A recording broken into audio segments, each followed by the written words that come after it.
biggest bump of all. Whoa! Cinders and ashes! The freight cars bounced high in the air. They crashed and bashed. They clattered and shattered down to the tracks. Thomas put on his brakes. The books flew high and wide through the air and landed all over Farmer McColl's field. Oh my! The freight cars are broken! The storybooks are all over the field. And the children now won't have their special story time. And it's all my fault. I was in such a hurry to be on time, I didn't want to wait. I should have waited for the books to be covered. And I shouldn't have taken the bumpy branch line. Oh dear. Fizzling fireboxes. What am I going to do? Thomas looked at the storybooks. The sun was shining on them. The books looked even redder and greener and bluer than they had in the freight cars. The storybooks look so pretty in this field. I wish the children could see them. Then an idea flew into his funnel. I'll bring the children to the storybooks. They can have a picnic story time in the sunshine. That really will be special. So, Thomas puffed off to collect the children. First, I must collect Annie and Clarabelle. Victor and Kevin were busy at work as Thomas chuffed into the Sodor steamworks. Hello, Victor. I'm here to collect Annie and Clarabelle. I'm going to take the children to a special picnic story time in the sunshine. That's a wonderful idea, my friend. The children will like that. They always have their best time with you, Thomas.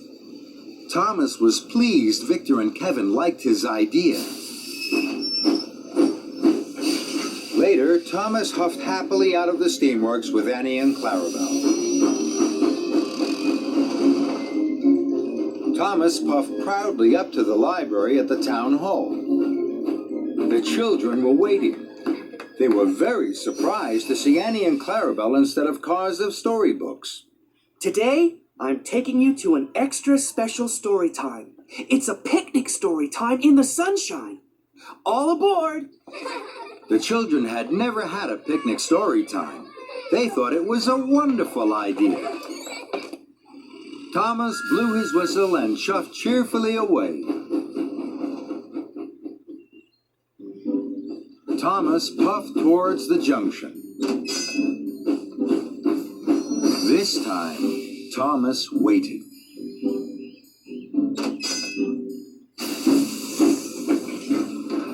Then he took the branch line back to Farmer McColl's field.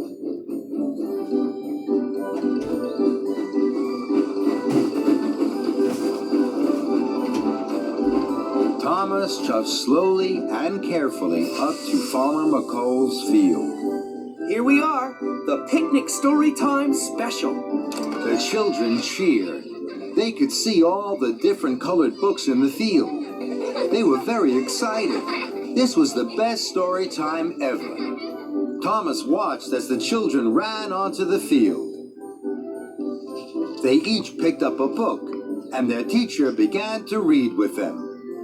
This is a story, children, all about a little boy. A little boy who didn't like waiting. He didn't like waiting because he thought he'd miss out on all the good things. But then he found out that good things are worth waiting for. As the story began, Thomas looked at all the happy children. He smiled his biggest smile. The children's picnic story time really is worth waiting for.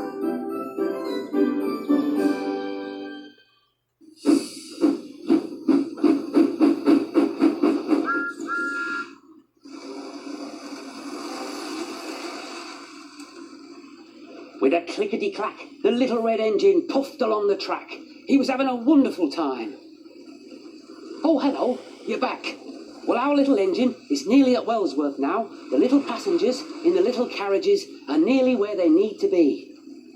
But Sodor is a very busy island, and not everybody travels by train. Look, here is a little green car, and it's driving in a different direction to the engine. And I think it'll need to cross the tracks.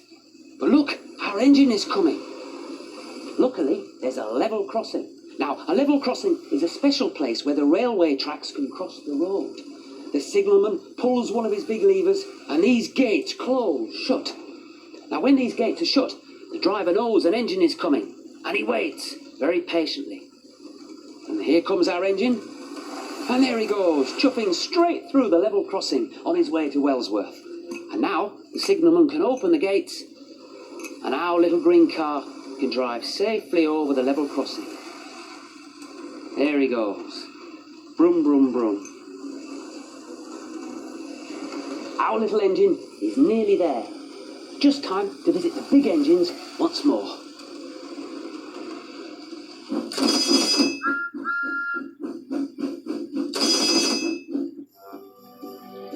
Hero helps out. The engines on the island of Sodor like to be busy. They heave and haul. They huff and puff. And most of all, they like to please Sir Topham Hatt. One morning, Hero chuffed into Knapford Station. There was hustle and bustle, noise and steam. It was another busy day at Knapford.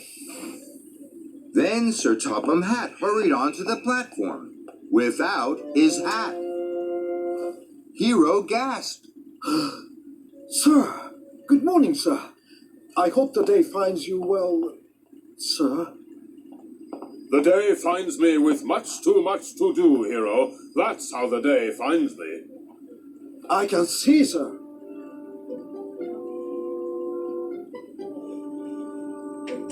What are you staring at, Hero?